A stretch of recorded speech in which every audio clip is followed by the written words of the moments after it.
ರಷ್ಯಾದ ರಾಜಧಾನಿ ಮಾಸ್ಕೋದಿಂದ ಭಾರತದ ವಾಣಿಜ್ಯ ನಗರಿ ಮುಂಬೈ ತನಕ ರೈಲ್ವೆ ಟ್ರ್ಯಾಕ್ ತೆಗೆದುಕೊಂಡು ಬರುವುದು, ರೈಲ್ವೆ ಓಡಿಸೋ ಆಲೋಚನೆ. ನಾವು 3 ದಿನಗಳಿಂದ ಈ ವಿಚಾರದ ಬಗ್ಗೆ ಚರ್ಚೆ ಮಾಡ್ತಾ ಇದ್ದೀವಿ ಸುದೀರ್ಘವಾಗಿ. ಈಗ ಮತ್ತೊಂದು ಬೆಳವಣಿಗೆ ಆಗಿದೆ. ರಷ್ಯಾದ ಉಪಪ್ರಧಾನಿ ಈ ಯೋಜನೆಯ ಕನಸಿನ ಬಗ್ಗೆ ಮಾತನಾಡಿದ ನಂತರ ಅಫ್ಘಾನಿಸ್ತಾನದಲ್ಲಿ ಆಡಳಿತದಲ್ಲಿರುವಂಥ ತಾಲಿಬಾನ್ ಕೂಡ ನಮ್ಮದೂ ಕೂಡ ಒಪ್ಪಿಗೆ ಇದೆ ಅಂತ ಸಹಮತವನ್ನು ವ್ಯಕ್ತಪಡಿಸುವ ಪ್ರಯತ್ನವನ್ನು ಮಾಡಿದೆ. ಹಾಗಾದರೆ ರಷ್ಯಾದಿಂದ ಭಾರತಕ್ಕೆ ಸರಕು ಸಾಗಣೆಯ ಈ ರೈಲ್ ಬಂದ್ಬಿಡುತ್ತಾ? ರಷ್ಯಾದಿಂದ ಎಲ್ಲ ಸರಕುಗಳು ಇನ್ಮೇಲೆ ರೈಲ್ನ ಮುಖಾಂತರ ಬರುತ್ತಾ? ಇಲ್ಲಿ ಕೆಲವೊಂದಿಷ್ಟು ಗೊಂದಲಗಳು ಕೂಡ ಇದೆ.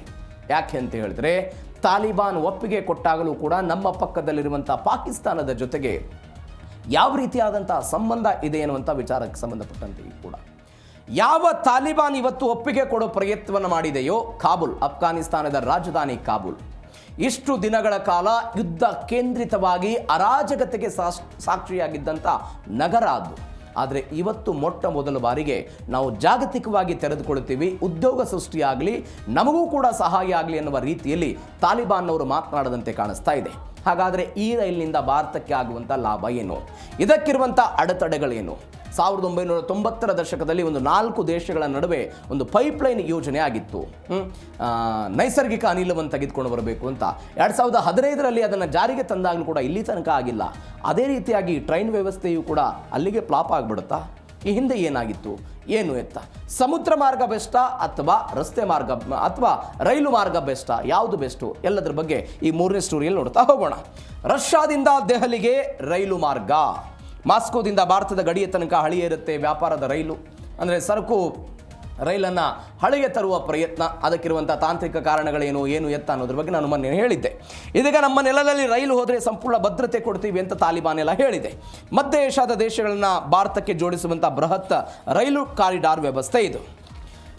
ನೋಡಿ, ರಷ್ಯಾದ ಮಾಸ್ಕೋದಿಂದ Kazakhstan, Turkmenistan, Iran, Afghanistan, Pakistan, ಅದಾದ ನಂತರ ಭಾರತ. ಏನೇನು? ಸಮುದ್ರ ಅಪಾಯಗಳಿಂದ ಮುಕ್ತಿ ಪಡೆಯುವುದು, ಸಮಯ ಮತ್ತು ವೆಚ್ಚವನ್ನು ಉಳಿತಾಯ ಮಾಡೋದು, ತೈಲ ಮತ್ತು ರಸಗೊಬ್ಬರ ಆಮದು ಮಾಡೋದು ಎಲ್ಲವೂ ಕೂಡ ಉದ್ದೇಶ ಇದೆ.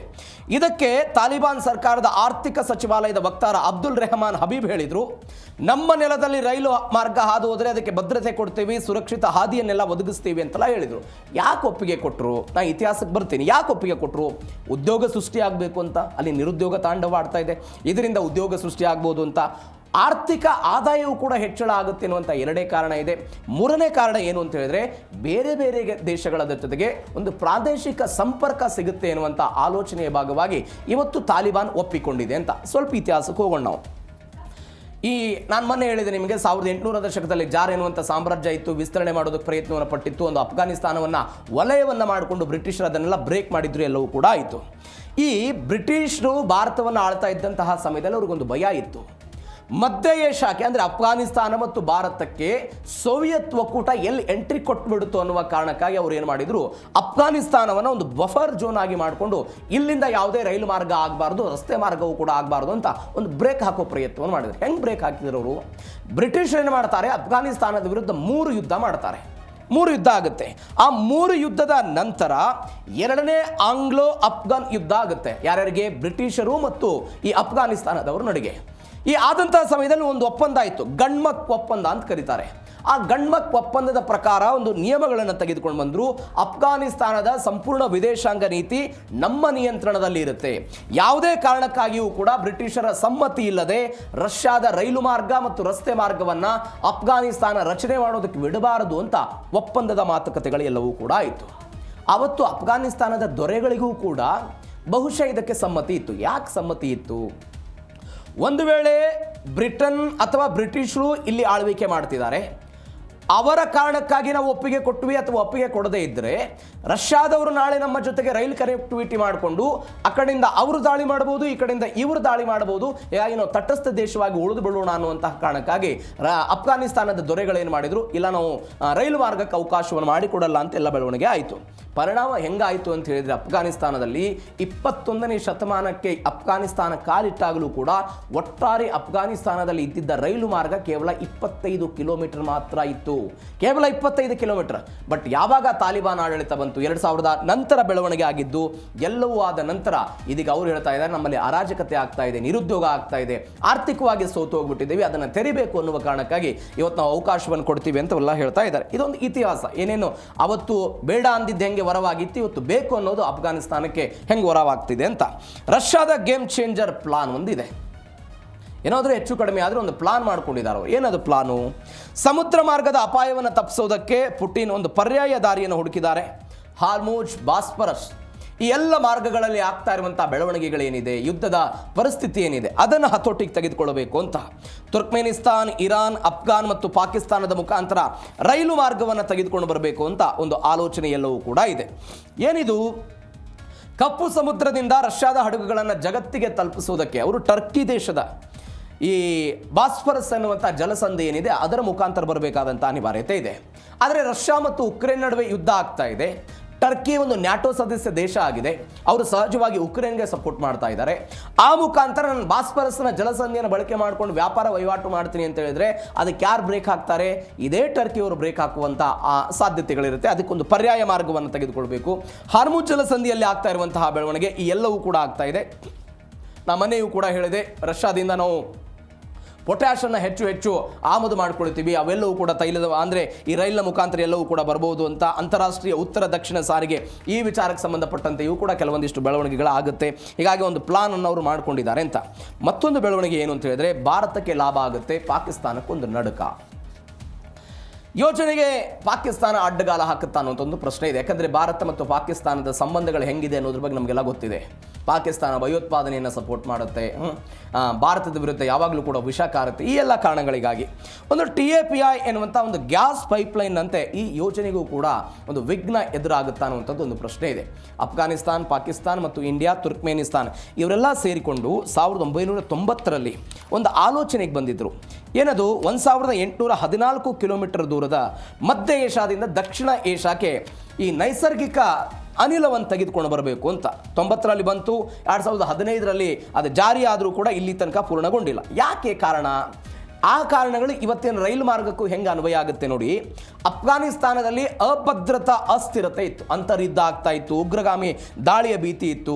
ಎಲ್ಲದರ ಕಾರಣಗಳಿಗಾಗಿ ಅದು ಸ್ಟಾಪ್ ಆಯಿತು. ಒನ್ಸ್ ಅಗೇನ್ ಇವತ್ತು ತಾಲಿಬಾನ್ ಇದೆ. ತಾಲಿಬಾನ್ನ ವಿರುದ್ಧ ಅಲ್ಲಿಯ ಜನ ಸೆಟೆದಿಳ್ತಾ ಇರೋದನ್ನು ನೋಡ್ತಾ ಇದ್ದೀವಿ. ತಾಲಿಬಾನ್ನ ವಿರುದ್ಧ ಪಾಕಿಸ್ತಾನದವರು ಹೋರಾಟ ಮಾಡ್ತಾ ಇದ್ವಿ. ಅದು ಕೂಡ ಭೀತಿ ಆಗ್ಬೋದು. ಪಾಕಿಸ್ತಾನ, ಭಾರತ ಮತ್ತು ಪಾಕಿಸ್ತಾನದ ನಡುವೆ ಸಂಬಂಧಗಳು ಹಳಸಿ ಹೋಗಿದ್ದನ್ನು ನೋಡ್ತಾ ಇದ್ದೀವಿ. ರಾಜತಾಂತ್ರಿಕ ಸಂಬಂಧಗಳನ್ನು ಅವ್ರ ಜೊತೆಗೆ ಇಟ್ಕೊಂಡಿಲ್ಲ ಅಂತ ಇವೆರಡು. ಮೂರನೇ ಕಾರಣ ಏನು ಅಂತ ಹೇಳಿದ್ರೆ ಹೂಡಿಕೆದಾರರು ಹಿಂಜರಿಯುವಂತಹ ಸಾಧ್ಯತೆಗಳಿರುತ್ತೆ. ಅಲ್ಲಿಯೂ ಕೂಡ ಹಂಗೆ ಆಗಿತ್ತು. ಈ ಹೈ ರಿಸ್ಕ್ ಪ್ಲೇಸ್ಗಳು ಅಫ್ಘಾನಿಸ್ತಾನ ಮತ್ತು ನೀವು ಉದಾಹರಣೆಗೆ ಪಾಕಿಸ್ತಾನ ಭಯೋತ್ಪಾದನೆಯನ್ನು ಬಿತ್ತುತ್ತಾರೆ ಎನ್ನುವಂಥ ಆರೋಪಗಳು ಪಾಕಿಸ್ತಾನದ ಮೇಲಿದೆ. ಹೀಗಾಗಿ ಅದು ವರ್ಲ್ಡ್ ಬ್ಯಾಂಕ್ ಆಗಿರ್ಬೋದು, ಅದಾದ ನಂತರ ಏಷ್ಯನ್ ಡೆವಲಪ್ಮೆಂಟ್ ಆಗಿರ್ಬೋದು, ಇವರು ಸಹಾಯ ಮಾಡುವಂಥ ನಿರೀಕ್ಷೆಗಳು ದೊಡ್ಡ ಮಟ್ಟದಲ್ಲಿ ಕಡಿಮೆ ಇರುತ್ತೆ, ಇತ್ಯಾದಿ ಅಂತ. ಹೀಗಾಗಿ ಈ ಎಲ್ಲ ಸಮಸ್ಯೆಗಳು ಒನ್ಸ್ ಅಗೇನ್ ಇದ್ರ ಮೇಲೆಯೂ ಕೂಡ ಬೀರಬಹುದು ಎನ್ನುವಂಥ ಆಲೋಚನೆ ಇದೆ. ಮತ್ತೊಂದು ಬೆಳವಣಿಗೆ ಏನು ಅಂತ ಹೇಳಿದ್ರೆ ಅಫ್ಘಾನಿಸ್ತಾನದ ವ್ಯಾಪಾರದ ಹೊಸ ಹಾದಿ. ಯುದ್ಧದ ನೆಲದಿಂದ ವ್ಯಾಪಾರದ ಕೇಂದ್ರವಾಗಿ ಇದೀಗ ಬದಲಾಗೋದಕ್ಕೆ ಕಾಬೂಲ್ ಎಲ್ಲ ಸಿದ್ಧತೆ ಆಯಿತು. ನಿಮಗೆ ಮೊಘಲ್ ಸಾಮ್ರಾಜ್ಯದ ಸ್ಥಾಪಕ ಬಾಬರ್ನ ಕಾಲದಿಂದ, ಬಾಬರ್ನ ಸಮಾಧಿ ಇವತ್ತಿನ ತನಕ ಕೂಡ ಇದೇ ಕಾಬೂಲಲ್ಲಿದೆ. ಅಲ್ಲಿಂದ ಇಲ್ಲಿಯ ತನಕ ಭಾರತದ ಜೊತೆಗೆ ಒಂದು ವ್ಯಾಪಾರ ವಹಿವಾಟು ಇತ್ತು. ಅವರದು ವ್ಯಾಪಾರ ವಹಿವಾಟು ಇತ್ತು. ಅದು ಸ್ವಲ್ಪ ದಿನಗಳ ನಂತರ ಕಡಿತ ಆಗೋ ಪ್ರಯತ್ನಗಳಾಗಿತ್ತು. ಯಾಕೆ? ರೋಮ್, ಚೀನಾ, ಭಾರತ, ಪರ್ಷಿಯಾ ದೇಶಗಳನ್ನು ಇವರು ರೇಷ್ಮೆ ಮಾರ್ಗದ ಮುಖಾಂತರ ಎಲ್ಲ ಕನೆಕ್ಟ್ ಮಾಡೋ ಪ್ರಯತ್ನವನ್ನು ಮಾಡ್ತಿದ್ರು. ಮಸಾಲೆ ಪದಾರ್ಥ, ರೇಷ್ಮೆ, ರತ್ನ ಎಲ್ಲದಕ್ಕೂ ಕೂಡ ಇದೇ ಕಾಬೂಲ್ನ ಮುಖಾಂತರ ಹೋಗ್ತಾ ಇತ್ತು. ಆದರೆ ಯಾವಾಗ 1504ರಲ್ಲಿ ಕಾಬೂಲನ್ನು ಬಾಬರ್ ವಶಪಡಿಸ್ಕೊಂಡಲ್ಲ, ಅದು ಭಾರತದ ಹೆಬ್ಬಾಗಲಾಗೆಲ್ಲ ಪರಿಣಮಿಸಾಯಿತು. ಅದಾದ ನಂತರ 19ನೇ ಶತಮಾನದಲ್ಲಿ ನಾನು ಆವಾಗಲೇ ಹೇಳಿದೆ, ಬ್ರಿಟಿಷರು 3 ಯುದ್ಧ ಮಾಡಿದ ನಂತರ ಕಾಬೂಲ್ನ ಒಟ್ಟಾರೆ ಪರಿಸ್ಥಿತಿ ಹಳ್ಳ ಹಿಡಿಯೋದಕ್ಕೆ ಶುರುವಾಯಿತು. ಅಂದರೆ ಯುದ್ಧ ಕೇಂದ್ರಿತ ಪ್ರದೇಶವಾಗಿ ಅದು ದಿ ಗ್ರೇಟ್ ಗೇಮ್ ಅಂತ ಕರೀತಾರೆ ಅದನ್ನು. ಬ್ರಿಟಿಷರು ಮಾಡಿದಂಥ 3 ಯುದ್ಧಗಳಿಗೆ ದಿ ಗ್ರೇಟ್ ಗೇಮ್ ಅಂತ ಕರೀತಾರೆ. ಯಾವಾಗ ದಿ ಗ್ರೇಟ್ ಗೇಮ್ ಆಯ್ತಲ್ಲ, ಅವಾಗ ಸಂಪೂರ್ಣವಾಗಿ ಕಾಬೂಲ್ ಯಾವ ವ್ಯಾಪಾರದ ಕೊಂಡಿಯಾಗಿತ್ತೋ ಆ ವ್ಯಾಪಾರದ ಕೊಂಡಿ ಇವತ್ತು ಯುದ್ಧದ ಭೂಮಿಯಾಗಿ ಪರಿಣಮಿಸ್ತು. ಒಂದು ಕಾಲದಲ್ಲಿ ಶ್ರೀಮಂತ ವ್ಯಾಪಾರ ನಗರ ಅಂತೆಲ್ಲನೂ ಕೂಡ ಕರೀತಾ ಇದ್ರು. ಏನೇನಾಯಿತು ಬೆಳವಣಿಗೆ? 1979ರಲ್ಲಿ ರಷ್ಯಾ ಪತನ ಆಯಿತು, ಅವರು ಆಕ್ರಮಣ ಮಾಡೋ ಪ್ರಯತ್ನ ಆಯಿತು. 1990ರ ದಶಕದಲ್ಲಿ ಅದೇ ಅಫ್ಘಾನಿಸ್ತಾನದಲ್ಲಿ ಅಂತರ್ಯುದ್ಧಗಳಾಯಿತು. 2001ರ ದಶಕಕ್ಕೆ ಅಮೆರಿಕ ಮಿಲಿಟರಿ ಹಸ್ತಕ್ಷೇಪಣೆ ಆಯಿತು, ಅಮೆರಿಕದ ಪಡೆಗಳನ್ನು ಅಲ್ಲಿ ಕಟ್ಟಿ ಹಾಕೋ ಪ್ರಯತ್ನಗಳಾಯಿತು, ಅಮೆರಿಕದ ಸೈನಿಕರು ಬಂದು ಅಫ್ಘಾನಿಸ್ತಾನವನ್ನು ತಮ್ಮ ನಿಯಂತ್ರಣಕ್ಕೆ ತೆಗೆದುಕೊಂಡು ಬರೋ ಪ್ರಯತ್ನವನ್ನು ಮಾಡಿದರು. ಇದರರ್ಥ ಕಳೆದ ಒಂದು 150 ವರ್ಷಗಳಲ್ಲಿ ಹೆಚ್ಚು ಕಡಿಮೆ ಇವತ್ತು ಅಫ್ಘಾನಿಸ್ತಾನ ಯುದ್ಧದ ಭೀತಿಯಲ್ಲಿತ್ತು. ಇದೀಗ ಅವರನ್ನು ತೆಗೆದುಕೊಳ್ಳುವ ಪ್ರಯತ್ನ ಮಾಡಿದ್ದಾರೆ. ಇನ್ನು ಕೊನೆಯದಾಗಿ ಯಾವುದು ಬೆಸ್ಟು? ಸಮುದ್ರನ, ರೈಲು ಮಾರ್ಗನ? ರೈಲು ಮಾರ್ಗ ಹೆಚ್ಚು ಕಡಿಮೆ ವೆಚ್ಚದಾಯಕ ಅಂತ ಹೇಳ್ತಾರೆ. ಅದಾದ ನಂತರ 15-20 ದಿನಗಳು ಸರಕು ತಲುಪುವಂಥ ಸಾಧ್ಯತೆ ಇರುತ್ತೆ ರೈಲು ಮಾರ್ಗದಲ್ಲಿ. 45 ದಿನಗಳ ಪ್ರಯಾಣವನ್ನು ನೀವು ಸಮುದ್ರ ಮಾರ್ಗದಲ್ಲಿ ಬೇಕಾಗುತ್ತೆ. ಯುದ್ಧದ ಭೀತಿ ಇರುತ್ತೆ, ವಿಮೆ ಎಲ್ಲ ಜಾಸ್ತಿ ಆಗ್ಬೋದು. ಭದ್ರತೆ ವಿಚಾರಕ್ಕೆ ಬಂದರೆ ಕೆಂಪು ಸಮುದ್ರದ ಹೌತಿಗಳ ದಾಳಿಯಿಂದ ಭೂಮಾರ್ಗ ಸಂಪೂರ್ಣವಾಗಿ ಸೇಫ್ ಅಂತ. ಹಡಗಿಗೆ ಹೋಲಿಕೆ ಮಾಡಿದರೆ ರೈಲು ಸಾರಿಗೆ ವೆಚ್ಚವು ಕೂಡ ಕಡಿಮೆ ಆಗುತ್ತೆ, ಇತ್ಯಾದಿ ಇತ್ಯಾದಿ ಅಂತ ಹೇಳ್ತಿದ್ದಾರೆ. ಒಂದು 30% ಇಳಿಕೆ ಆಗ್ಬೋದು ಅಂತ. ಎಲ್ಲ ಅನುಕೂಲ ಇದ್ದಾಗಲೂ ಕೂಡ ಕೆಲವೊಂದಿಷ್ಟು ರಾಜತಾಂತ್ರಿಕ ಸಮಸ್ಯೆಗಳಂತೂ ಸಹಜವಾಗಿ ಬಂದೇ ಬರುತ್ತೆ. ನೀವು ಟೆಕ್ನಿಕಲ್ ಸಮಸ್ಯೆಗಳನ್ನು ಹೇಗೆ ಬಗೆಹರಿಸಿದಾಗಲೂ ಕೂಡ ಪರಸ್ಪರ ದೇಶಗಳ ನಡುವಿರುವಂಥ ಭಿನ್ನಾಭಿಪ್ರಾಯಗಳು ಅದನ್ನು ಹೆಂಗೆ ತೆಗೆದುಕೊಂಡು ಹೋಗುತ್ತೆ ರಷ್ಯಾ? ಈ ಯೋಜನೆಗೆ 5 ದೇಶಗಳ ಹೆಂಗೆ ಒಪ್ಪಿಗೆ ಕೊಡುತ್ತೆ? ಕಾದು ನೋಡೋಣ.